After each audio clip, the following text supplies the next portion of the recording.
Hi అండి, ఎలా ఉన్నారు? బాగున్నారా? బాగుండాలి అని కోరుకుంటున్నాను. యాక్చువల్గా ఈరోజు నేను చెప్పే మాట ఏంటి అంటే ఆ, ప్రతి ఒక్కరికి కూడా ఇప్పుడు ఆరోగ్యం అనేది చాలా వరకు దెబ్బతింటుంది. స్ట్రెస్ పెరిగింది, వర్క్ పెరిగింది, ఆదాయం పెరిగింది, ఖర్చులు పెరిగాయి, అన్నీ పెరిగాయి. అన్నిటితో పాటు దేనికి ఆ, ఈ స్ట్రెస్ పెరిగింది అంటే దానికి రీజన్ ఏంటంటే మనకి శారీరక శ్రమ. అంటే బాడీకి అయితే మనం ఫిజికల్గా అయితే దానికి ఏం వర్క్ చెప్పట్లా, బాడీ అలవట్లా. మనకు ఏం అలుస్తుంది అంటే మెంటల్గా స్ట్రెస్ ఫీల్ అవుతున్నాం. దేనికి స్ట్రెస్ ఫీల్ అవుతున్నాము అంటే ఆలోచన విధానం, ఒత్తిడి, మనం చేసే వర్క్. కంప్యూటర్స్ వర్క్స్ చేసుకునే వాళ్ళు కంప్యూటర్ ముందే కూర్చోవటం వల్ల కానీ, దాని మీద లాగిన్ అయిపోయి చూడటం వల్ల కానీ, ఐస్కి కానివ్వండి, దానికి కానివ్వండి, మెంటల్లీ స్ట్రెస్ అవ్వటం వల్ల వాళ్ళు అలా కూర్చోవటం, వాళ్ళ టార్గెట్స్ వాళ్ళు రీచ్ అవ్వటం చేయటం, అదొక మెంటల్లీ స్ట్రెస్. అది నెక్స్ట్ ఈ అడ్మిషన్స్ ఫీల్డ్ అది చేస్తుంటారు, అడ్మినిస్ట్రేషన్స్ అవి వాళ్ళకి చేసే వాళ్ళకి అవతల వాళ్ళ టార్గెట్ రీచ్ అయితేనే శాలరీస్ ఉంటాయి. మంచి అయినా చెడైనా ఏదైనా సరే మరి వాళ్ళు ఖచ్చితంగా అడ్మినిస్ట్రేషన్లో క్లిక్ అయితేనే వాళ్ళకి శాలరీ. ఇది అవుతుందో లేదో అనే మెంటల్ స్ట్రెస్ ఉంటుంది. సో దానికోసం 1-10 సార్లు ఆలోచించడం, 1-100 సార్లు తిరగటం చేయటం, ఇది స్ట్రెస్. నెక్స్ట్ ఇంకొకటి రికవరీ సెక్షన్ ఉంటుంది, అది కూడా మెంటలీ స్ట్రెస్సే. వాళ్ళ దగ్గరికి 1-10 సార్లు వెళ్ళాలి, తిరగాలి, కూర్చోవాలి, వాళ్ళని ఒప్పించాలి, వాళ్ళతో వాగాలి, ఇదంతా కూడా మెంటల్లీ స్ట్రెస్. ఇప్పుడు మనకు పెరిగింది ఏంటి అంటే జర్నీస్ పెరిగిపోయినాయి. వెనకటి రోజుల్లో ఎలా ఉండేదంటే పల్లెటూరుల్లో మన పనులు మనం చేసుకునేటప్పుడు కానీ, ఇదివరకు రోజుల్లో కష్టం అంటే మార్నింగ్ లేస్తే ఎంత కష్టపడినా ఏం చేసినా ఆ ఊళ్ళో వరకే కష్టం అంతా కూడా. ఇంట్లో పని చేసుకొనివ్వండి, గేదెల దగ్గర పని చేసుకొనివ్వండి, చేలో పని చేసుకొనివ్వండి, ఏం చేసినా కూడా ఆ ఊరు వరకే ఉంటుంది. పొలిమేర దాటి అవతలకి వెళ్ళాల్సిన పని ఉండేది కాదు. ఒళ్ళంతా అలిసిపోయి మార్నింగ్ 5కో 5:30కో 4కో లేస్తే అప్పుడు లేచిన వాళ్ళు మళ్ళీ నైట్ 7కి 7:30కి అన్నం తినేసి పడుకుంటే వాళ్ళకి అసలు ప్రాణం ఎటుపోతుందో తెలీదు, ఇంకా అలా నిద్రపోతారనమాట. అది ఒళ్ళు అలవటం వల్ల మనకి నిద్ర కూడా రిలీఫ్గా తెలియకుండా నిద్రపోతాం. ఇప్పుడు ఏముంటుంది మనకి, మనం ఇంత జర్నీస్ చేస్తున్నాం, ఇన్ని వందలు వేలు లక్షలు సంపాదిస్తున్నాం, కానీ మనకి ఫిజికల్గా దానికి స్ట్రెస్ లేదు. ఒళ్ళు అనేది కొంచెం కూడా అలవట్ల. జస్ట్ జర్నీ బర్డెన్ అనేది పెరిగింది ప్రతి ఒక్కరికి. అది బండి కారు అంతే. మనం పడి నడిచెళ్ళే సెక్షన్ అయితే లేదు, బండి కారు ష్యూర్గా 100% చాలామంది కూడా. నెక్స్ట్ ఇంకో అది మన కంపెనీ వాళ్ళు ఇచ్చేది అవ్వచ్చు, మన ఓన్ అవ్వచ్చు, ఏదన్నా అవ్వచ్చు, అది సెకండరీ. నెక్స్ట్ ఇంకోటి స్ట్రెస్, అవతల వాళ్ళని టార్గెట్ చేయటం, అవతల వాళ్ళ దగ్గర రికవర్ మనం చేసుకోవటం, వాళ్ళని పుష్ చేయటం, వాళ్ళు ఇస్తారో లేదో అని టెన్షన్, మళ్ళీ అవతల వాళ్ళకి సమాధానం చెప్పుకోవటం, అది చేస్తేనే మనం శాలరీ మనకు అమౌంట్ రావడం అనేది జరుగుతుంది. కాబట్టి మెంటల్లీ చాలా స్ట్రెస్ ఉంటుంది అనమాట. ఈ మెంటల్లీ స్ట్రెస్ ఉన్నప్పుడు ఇంకేమవుతుంది, మనం తినేది వంట పట్టదు, మనం ఇది అయ్యేది అవ్వదు, ఒళ్ళు అలవదు. దానివల్ల ఏమవుతుందంటే నైట్ నిద్రపోయే టైంలో కూడా నిద్ర పట్టదు. ఎందుకంటే ఫిజికల్గా బాడీ అలిస్తే మనకు ఒళ్ళు అలిసిపోయి తెలియకుండా నిద్ర వస్తుంది, మనకి ఇంకా ఆలోచనలు ఉండవు కాబట్టి. కానీ ఇక్కడ మెంటల్లీ స్ట్రెస్ ఉన్నప్పుడు ఇది ఇవ్వలేదు వాళ్ళ డబ్బులు, రేపొద్దునైనా ఇస్తాడో లేదో, ఆ శాలరీ పడిద్దో లేదో, ఓకే రేపొద్దున ఇదేదో టార్గెట్ రీచ్ అవ్వాలి, మా సార్ చెప్పారు కదా, ఇది అయ్యిద్దో లేదో, ఇది అయితేనే కదా రేపు మనకు వచ్చేది.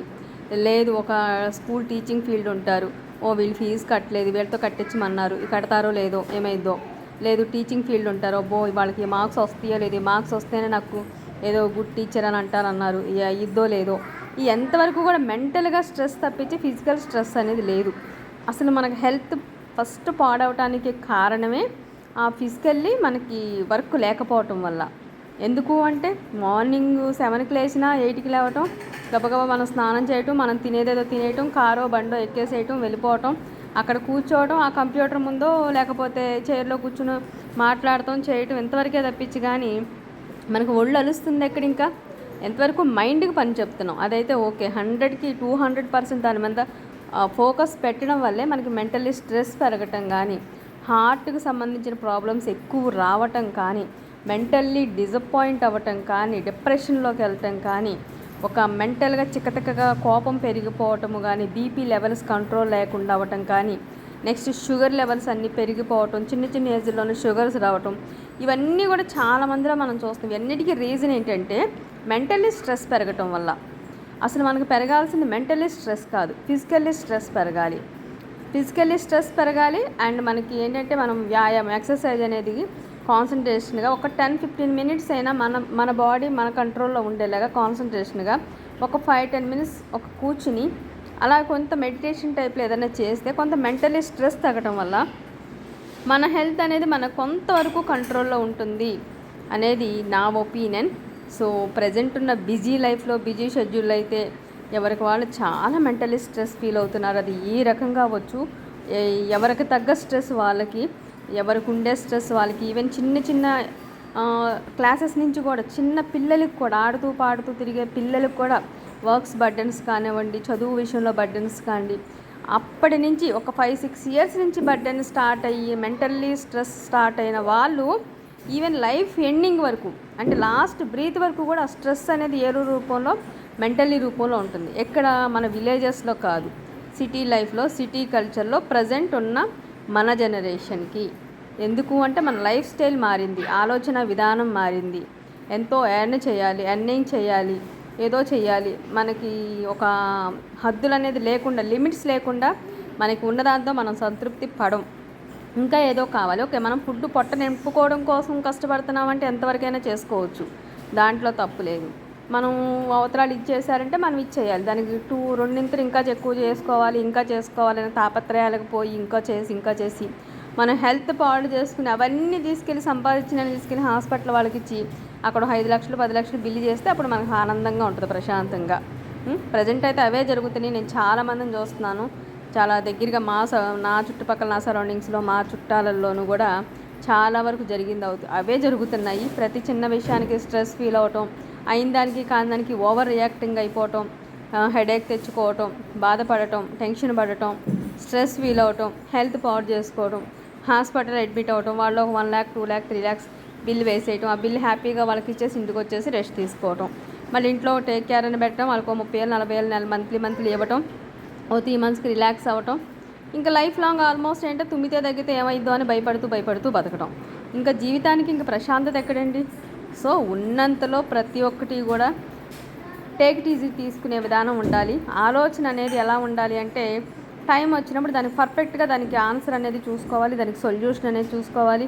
ఆ మినిట్ వరకు ఆ నిమిషం ఆలోచించాలి తప్ప అదే డెప్త్గా ఆలోచిస్తూ వెళ్ళిపోయి ఇచ్చేసుకుని మెంటలీ స్ట్రెస్ పెంచుకోవడం వల్ల ఏమవుతుందంటే మన హెల్త్ పాడైపోయి మనం దిగజారే స్టేజ్కి వెళ్తాం తప్ప మన ఫ్యామిలీ మెంబర్స్ని కోల్పోయే విధంగా వెళ్ళిపోతాం తప్ప లాస్ అయిపోయి వేరే యూజ్ అయితే మాత్రం ఉండదు అని అనిపిస్తుంది. విలేజెస్, పల్లెటూరుల్లో అయితే హ్యాపీగా వాళ్ళ పని వాళ్ళు చేసుకుంటారు, వాళ్ళకి తగ్గదేదో వాళ్ళు చేసుకుంటారు, వాళ్ళకి తగ్గదేదో వాళ్ళు తింటారు, సాయంత్రానికి ఒళ్ళలిసి పడుకుంటారు. నిజంగా చెప్పాలంటే వాళ్ళది ఇప్పటికి కూడా ఆ రకంగా చెప్పాలంటే చాలా హ్యాపీ లైఫ్. నిజంగా బయట పల్లెటూరులో అయినా బయట ప్రశాంతంగా వాళ్ళు ఇనప మంచాలు కానీ నవారు మంచాలు కానీ వేసుకుని హ్యాపీగా పడుకుంటారు. ఆ చల్ల గాలికి, పైరు గాలికి మనలాగా ఏసీ రూముల్లో దూరాలి, ఏసీలు వేసుకోవాలి, ఇన్వర్టర్లు పెట్టుకోవాలి, ఇలాంటి సిచ్యువేషన్స్ వాళ్ళకు ఉండవు. ఆ బ్రీతింగ్ సిచ్యువేషన్స్ అంత మంచి పొల్యూషన్ లేని వాతావరణంలో వాళ్ళంతా హ్యాపీగా బతుకుతున్నారు కాబట్టి వాళ్ళంతా ప్రశాంతంగా ఉండగలుగుతున్నారు మనతో పోలిస్తే. నిజంగా ఖచ్చితంగా 100%. మీరు ఎంతమంది నేను చెప్పిన మాటని ఓకే అంటారో నాకు కామెంట్లో చెప్పండి. Thank you.